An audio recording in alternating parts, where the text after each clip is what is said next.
기도는 하나님께서 우리에게 은혜 주시는 중요한 방편 중에 하나입니다. 기도는 교회의 자산이요, 교회의 영적 전쟁에서 꼭 필요한 무기입니다. 본문은 사도 바울이 디모데에게 보내는 편지인데 그의 첫 번째 권면입니다. 다른 할 말도 많을 텐데 이것을 먼저 말하는 것은 그만큼 기도가 중요하기 때문입니다. 모든 사람을 위하여 간구와 기도와 도구와 감사를 하라고 말씀합니다.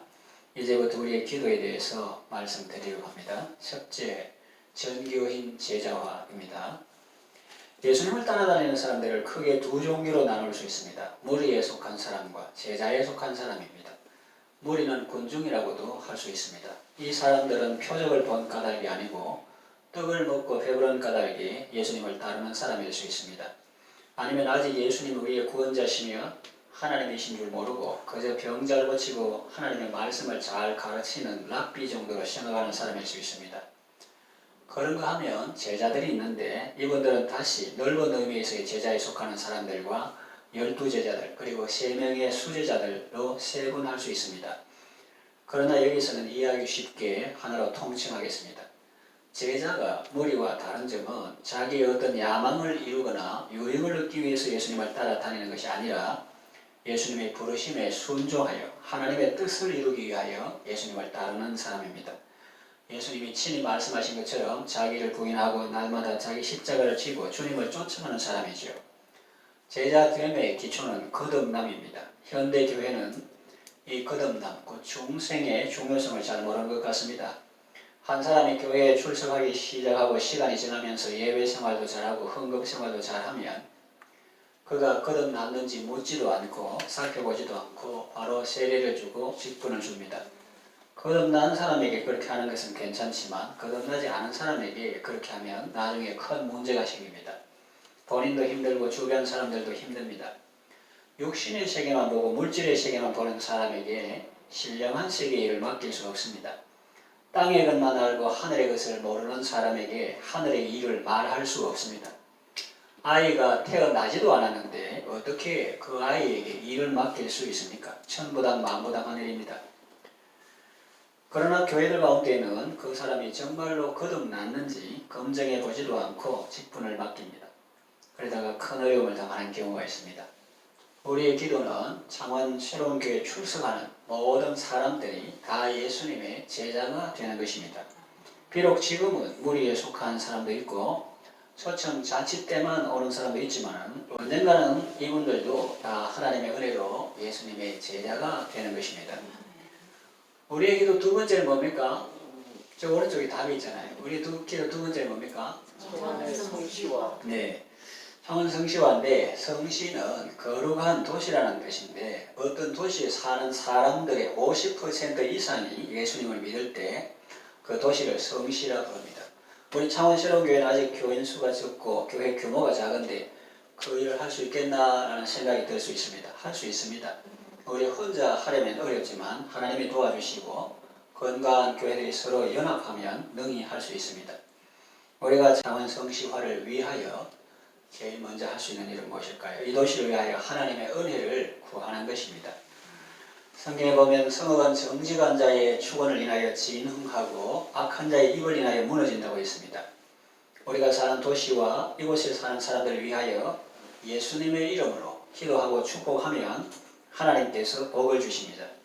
우리는 경남도지사와 도의원들을 위해서 예수님의 이름으로 기도할 수 있습니다. 또 창원시장과 시의원들을 위하여 기도할 수 있습니다. 셋째, 우리의 기도는 무엇입니까? 민족 부구모. 우리 한민족은 반만년이라는 유구한 역사를 자랑합니다. 그러나 그 긴 역사의 시간들은 가난과 외침과 외국의 침략과 고난의 시간들이었습니다. 하나님께서 우리를 불쌍히 여기시고 이 땅에 복음의 빛을 비추셨습니다. 가난하던 나라가 부유하게 되었고 후진국이었던 나라가 선진국의 반열에 들어서게 되었습니다. 북한 동포들도 우리 민족입니다. 북한 주민들은 가난과 질병과 전염병과 굶주림과 우상 숭배와 독재 정권 때문에 고통당하고 있습니다. 특히 지하교회 성도들과 정치범 수용소에 있는 성도들은 고난이 많습니다. 그들이 환난과 핍박 중에도 믿음을 잃지 않도록 기도해 주십시오. 남과 북이 복음을 하나 되게 해달라고 기도하십시오. 한마는 우리 민족이 복음으로 치유되고 하나가 되어 세계 열방에 복음을 전하는 민족이 되게 해달라고 기도하십시오. 우리 기도 네 번째는 무엇입니까? 세계 선교. 네, 세계 선교입니다. 우리 교회의 선교 사역을 돕는 선교사들이 있습니다. 김인 이장호 선교사님은 미얀마에서 사역하고 있습니다. 또 강하절 김실 선교사님은 오랫동안 중국에서 사역하시다가 중국에서 추방된 후에 부산에 중한통교회를 설립하고 중국 유학생들을 위해 사역하고 있습니다.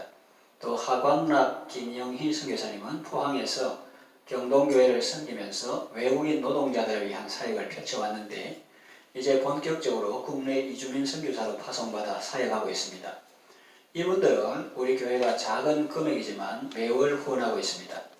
이분들 외에 정명섭 이미영 선교사님은 아프리카 모잠비크에서 사역하고 있습니다. 또 성현재 고은미 선교사님은 러시아에서 오랫동안 사역하고 있습니다. 김두평 백종자 선교사님은 인도 하마찰 프라데시에서 사역하다가 최근은 난민촌에서 사역하고 있습니다. 이분들은 아직 재정적인 후원을 하지 못하지만 기도로 함께 하고 있습니다. 이분들을 위해서 기도해 주십시오. 이분들의 가정을 위해서 기도해 주시고 이분들의 자녀들을 위해서 기도해 주시고 이분들의 사역을 위해서 기도해 주시고 이분들이 섬기는 영혼들을 위해서 기도해 주십시오. 우리 각자는 먼 곳에 나가서 전하지 못해도 현장에서 섬기는 선교사님들을 위하여 늘 기도에 힘쓸 수는 있습니다. 우리에게 다섯째는 뭡니까? 열방 회복. 예, 열방이 모든 나라들이 주님께 돌아오는 것을 말합니다. 하나님은 인류의 모든 족속을 한 혈통으로 만드사 온 땅에 살게 하시고 그들의 연대를 정하시며 그주의 경계를 한정하신 분입니다. 사도행전 17장 26절에 나오죠. 세상 모든 사람들은 다 하나님을 힘입어서 살며 하나님을 힘입어서 움직이며 하나님 때문에 존재합니다. 이거는 사도행전 17장 28절 말씀입니다. 하나님은 모든 민족과 모든 나라가 주님께로 돌아오기를 원하시며 기다리십니다. 지금 세계는 전쟁으로 인한 물자 부족과 경기 침체, 미국 중국 분쟁과 각국의 보호무역주의, 지구온난화와 해수면 상승 등으로 어려움을 겪고 있습니다. 우리나라도 고령사회와 출산율 저하, 빈부격차의 심화와 양극화 현상, 언둔형 외톨이의 증가, 청년 실업과 비혼의 증가 등 많은 어려움이 있습니다. 교회도 젊은이들이 교회를 떠나고 명목상의 교인이나 가난한 성도가 많다고 합니다. 우리는 이런 시대적 상황 속에 서 있습니다. 문제는 심각하고 상황은 복잡합니다. 우리는 이 세상의 모든 문제를 해결할 만한 능력도 없고 지혜도 없습니다. 그러나 우리는 전능하신 하나님께 기도할 수는 있습니다. 우리는 모든 분야에서 다 전문가가 될 수는 없지만 하나님께 모든 것을 아뢰릴 수는 있습니다. 교회에서 나눠드린 우리의 기도를 가지시고 항상 기도하시고 부지런히 기도하시고 많이 기도하시기를 바랍니다. 아무리 시대가 어렵고 상황이 힘들어도 하나님이 함께 하시고 도와주시면 우리는 승리할 수 있습니다. 2023년도 여러분 모두 믿음의 기도로 승리하며 풍성한 열매를 맺으시기를 바랍니다.